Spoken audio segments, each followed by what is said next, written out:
Hello, everybody, and welcome to Time Banking Tales, a Storybank. My name is BJ Andryusky, founder of St. Pete Timebank, and our special guest today from Portland, Maine, the Hour Exchange in Portland, is Sara Braik. Hi, Sara. Hi. Welcome to our little video here. So, without any crazy stuff beforehand, let's go ahead and delve into this. And I would love if you could tell people, who is Sara Braik? What do you want to share with us? So I am retired after having a lifetime of kind of Jill of all trades. I've worked in the mental health field. I've worked in restaurants. I've worked in offices. I've delivered flowers. I've done all kinds of interesting things. But since I retired, I've been mostly volunteering. And I'm busier than I was before I retired. Isn't that funny? I am a co-leader of the Portland chapter of Citizens Climate Lobby. We work on federal lobbying for federal climate legislation. Oh. I'm a member of an Episcopal women's organization, the Society of the Companions of the Holy Cross. And we have a retreat center in Massachusetts, and we're all about being hospitality.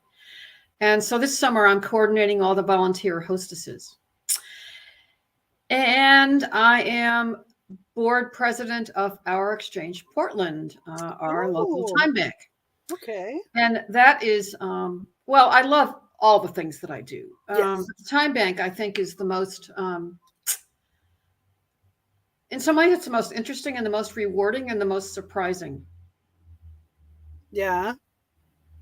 Yeah. Because so I'm how always did you finding, go ahead. Oh, I'm always finding people who have interesting ideas or can do interesting things. And like from day to day, I never know what to expect. I monitor our emails, and sometimes I get just the most interesting emails.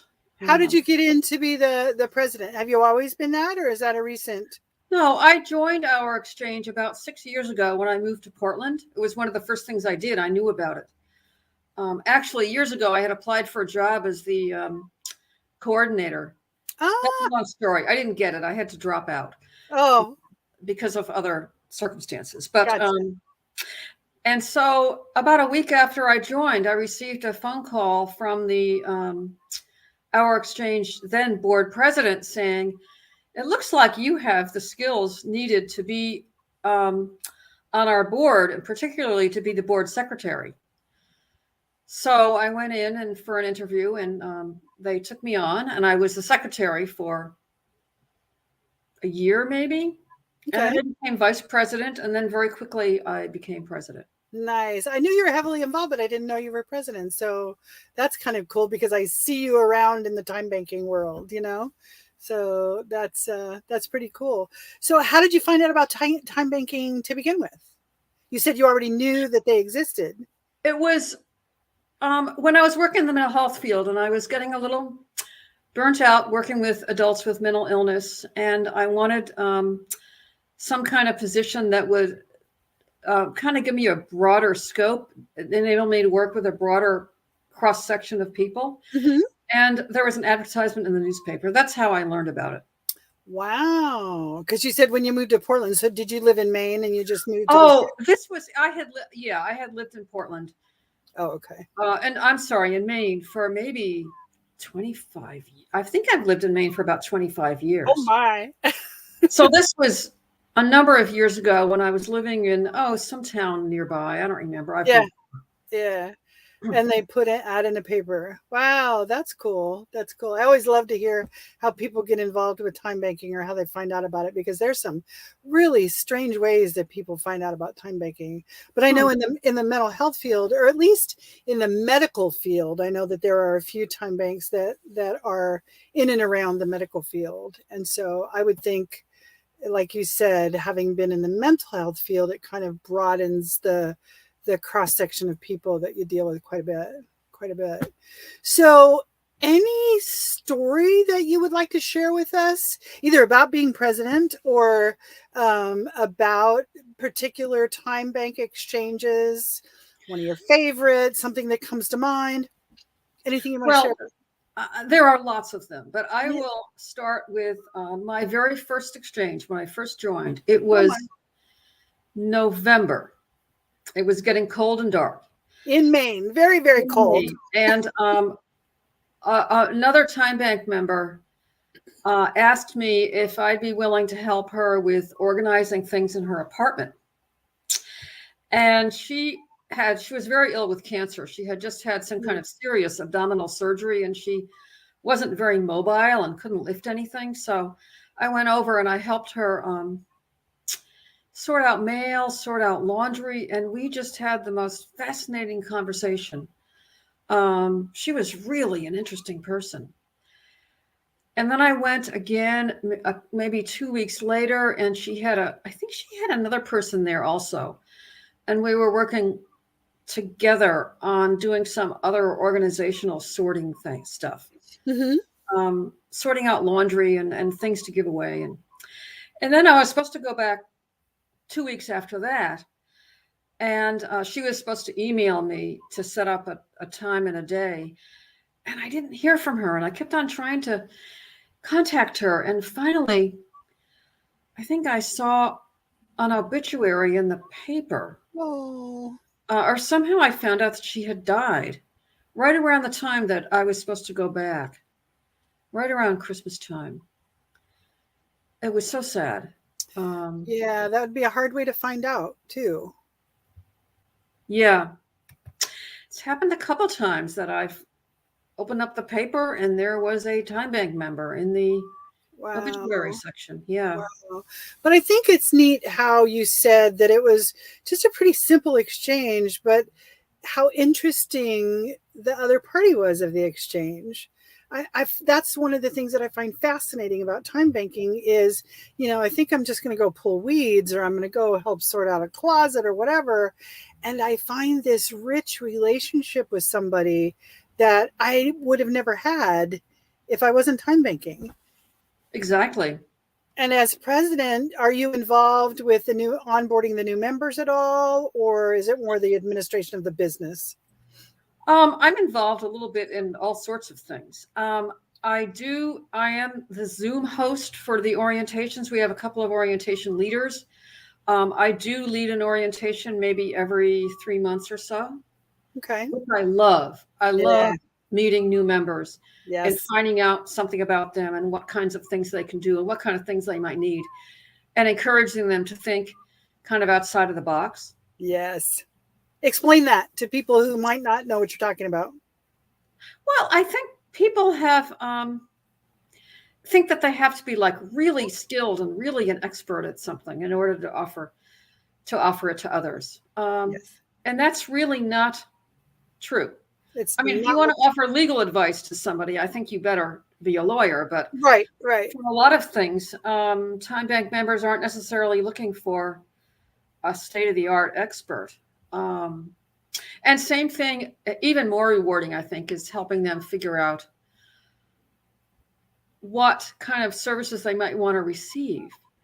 Because often people think, well, this is what I need.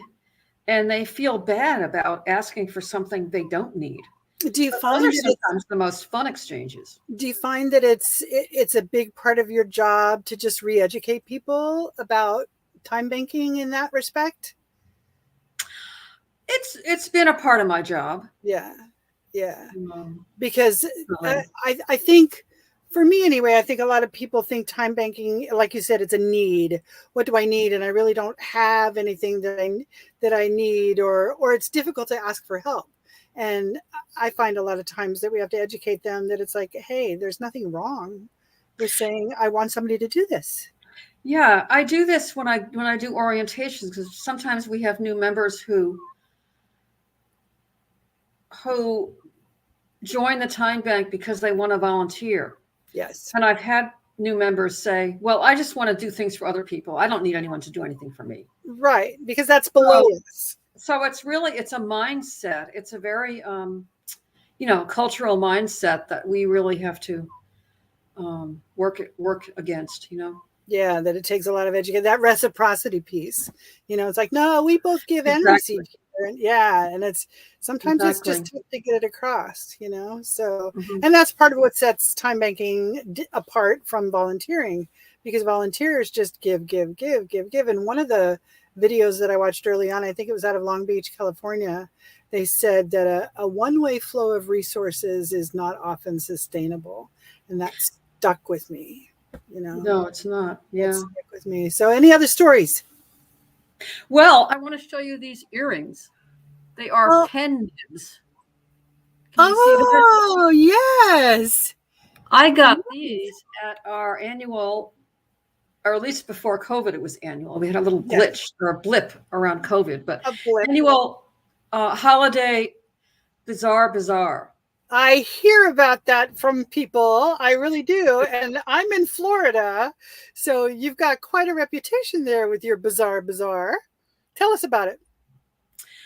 Well, it's awesome. It takes months to plan. I can imagine. We hold it at one of our members is a church. We hold it in the church basement, and we have members who are crafters or who make things or who are artists or maybe you want to sell for time dollars gift certificates to their services.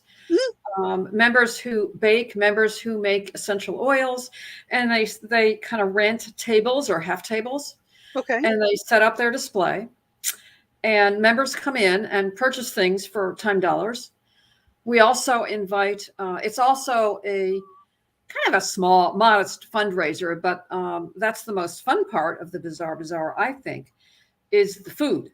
Yeah. We have members who cook Yes. and bring in their main dishes or soups or cookies or breads or salads or whatever. Mm, And we sell it as a cash lunch, cheap. And we also invite the public. nice. They can come in and just have a really good lunch. And we also, the last 2 years, we held the bazaar. We gave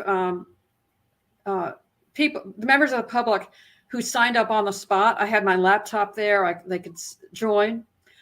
We would give them 2 complimentary time dollars to spend on items. Nice. Yeah, and Oh, that's a really nice idea. entertainment. We've had small, like acoustic bands. We've had an accordion player. We had For time credits? for time credits, yeah, and we had a living statue Oh, who nice. stood on a plinth, and she's a trapeze artist, Oh, and so she was dressed like a Greek goddess in this kind of flowing mm, chiton, mm. and her skin was all had gold glitter, and she stood on this plinth. And every once in a while, she changed position, but you had to look really closely to figure out that she was actually a living, breathing person. Oh my goodness. And This we is invite some, people to wear costumes. oh, wow. That's fun. Unfortunately, not a lot of people feel comfortable wearing costumes when it's not True. Halloween. Yeah, true, We true. did have a couple. Cool. That sounds absolutely fun. I remember often, very, very often, the late Dr. Marie Nelson from Tampa Bay Timebank saying, if it's not fun, it's not sustainable. And that just sounds fun. If it weren't so cold in Maine, I might come up for it. But it's cold in December in Maine, right? It's really cold. Yeah, but Edgar Kahn, I just learned this, that he said that one of the roles of time banks is making mischief. Yes, yes. So we're really looking at that. It's kind of like, Yes, what they call now, I've heard it many times, good trouble. Let's get into some good yes, trouble. Yeah, yes. yeah, let's get into some good trouble. So I'm glad you've shared that with the world. I'm going to have to make sure to show this video before it gets released to the board of St. Pete Time and go, look, let's do this. It sounds wonderful. We'll give Portland, our Exchange Portland, some credit for it. So speaking of which, if anybody wants to join Sara in Maine, please go to www.Our Exchange Portland, the website, and take a look and click on the join tab. And I'm sure that you'll be meeting with Sara or some of her other folks at some point. I'll leave that up there in case anybody wants to take a look. So we're at about 14 minutes. I try to keep these at 15 or so. And the last question I have to ask you is if you had a message for time bankers, either there in Maine or the nationwide, or even, we've just come off of International Time Banking Day. And so I don't know how many countries involved with time banking. What message would you have for time bankers? Have fun. Go to look at the list of offers of people who are offering services and pick something that you would never ordinarily get, like a massage or something that you wouldn't normally think of. And treat yourself. That's awesome. Yes, exactly. That is absolutely awesome. Well, Sara, thank you for your time today. Again, I'm BJ Andryusky, and this is the Time Banking Tales, a Storybank, video anthologies of time bankers' stories. And I thank you so much for coming on today. I know we had a little difficulty because of my internet issues and getting you on here, and I'm glad I got your video down for posterity. So thank you. And I thank you. It's been a pleasure. Thank you. Bye-bye, everybody.